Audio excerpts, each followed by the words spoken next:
Cerita Abu Nawas terhindar kemarahan istri. Diam-diam ternyata Abu Nawas memiliki istri yang pencemburu. Pada saat Abu Nawas sering pulang larut malam, sang istri selalu marah-marah kepadanya.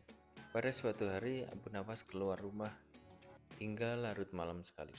Hal ini membuat istrinya merasa gelisah dan emosi karena sudah berjam-jam menunggu di rumah. Dia pun tidak bisa tidur gara-gara Abu Nawas belum pulang. Bahkan sang istri telah menyiapkan sesuatu rencana untuk memarahi Abu Nawas ketika dia pulang nanti. Waktu pun sudah beranjak larut malam, di luar begitu gelap, tetapi Abu Nawas belum juga kembali pulang. Tiba-tiba saja dalam kondisi seperti itu terdengar suara orang yang hendak masuk dari jendela rumah yang terbuat dari kayu. Mendengar suara itu, istri Abu Nawas pun langsung siap siaga untuk melancarkan aksinya. Dia menuju jendela rumah sambil memegang sepotong kayu berukuran lumayan besar. Dia berpikir bahwa Abu Nawas sengaja masuk rumah melalui jendela karena takut dimarahi oleh istrinya. Tak lama kemudian, masuklah seorang melalui jendela yang ukurannya relatif kecil. Dalam kondisi yang gelap, wajah seorang tersebut tidak terlalu kelihatan. Akan tetapi, istri Abu Nawas yang sudah tersulut emosinya langsung saja memukulkan kayu yang dibawanya ke orang tadi. Dia memukul secara membabi buta hingga membuat orang yang dikira suaminya itu jatuh tak berdaya ke lantai. Ampun, ampun, ujar orang tersebut. Tentu saja pukulan membabi buta yang dilakukan istri Abu Nawas tersebut membuat orang itu terkapar tak berdaya di lantai rumah. Istri Abu Nawas pun merasa puas dengan tindakannya ini, menganggap bahwa tindakannya setimpal dengan kesalahan suaminya Abu Nawas. Ayo cepat bangun, lain kali jangan ulangi lagi.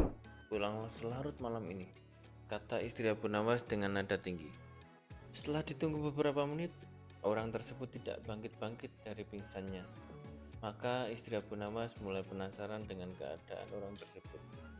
Dalam keadaan cahaya yang kurang, istri Abu Nawas berusaha melihat dengan seksama orang yang telah dipukulinya tadi. Betapa kagetnya istri Abu Nawas. Ternyata orang yang dipukulinya itu bukanlah suaminya.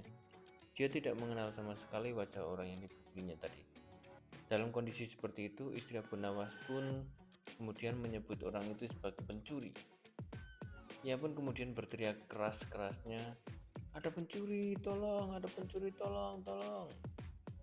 Teriak istri Abu Nawas ketakutan. Tentu saja teriakan istri Abu Nawas tersebut membuat warga di sekitar rumah Abu Nawas berhamburan keluar dan menangkap pencuri tersebut. Tak lama kemudian banyak warga yang sudah berkumpul di depan rumah Abu Nawas. Mereka kemudian menangkap dan mengikat pencuri yang masih pingsan di lantai rumahnya, dan para warga pun terkejut dengan kejadian tersebut. Ada seorang pencuri yang dapat ditangkap dan ditaklukkan oleh seorang wanita. Bahkan pencuri itu babak belur dipukuli oleh istri Abu Nawas. Wah, hebat sekali. Pencuri itu sampai pingsan tak berdaya di lantai. Mungkin butuh berminggu-minggu agar bisa pulih kembali seperti sedia kala, kata salah satu warga. Apa? Saya tidak bermaksud menyakitinya, apalagi sampai separah itu. Hanya suatu kekeliruan saja, Pak, kata istri Abu Nawas berusaha menjelaskan. Kekeliruan bagaimana? Tanya warga tersebut. Waktu itu dia masuk melalui jendela dapur. Saya kira suami saya yang baru pulang, makanya langsung saya memukulinya tanpa ampun, jelas istri Abu Nawas lagi. Tak beberapa lama kemudian Abu Nawas pun datang di tengah-tengah mereka. Ia terkejut melihat banyak orang yang berkumpul di rumahnya. Setelah mendengar cerita si pencuri yang babak belur dihajar istrinya, dia pun tersenyum kecil dan bersyukur dalam hati. Untung saja bukan saya yang dihajar, makanya jangan main pukul. Beginilah akibatnya, kata Abu Nawas. Meskipun demikian, Abu Nawas merasa bangga dengan istrinya yang sanggup melumpuhkan pencuri seorang diri. Terima kasih.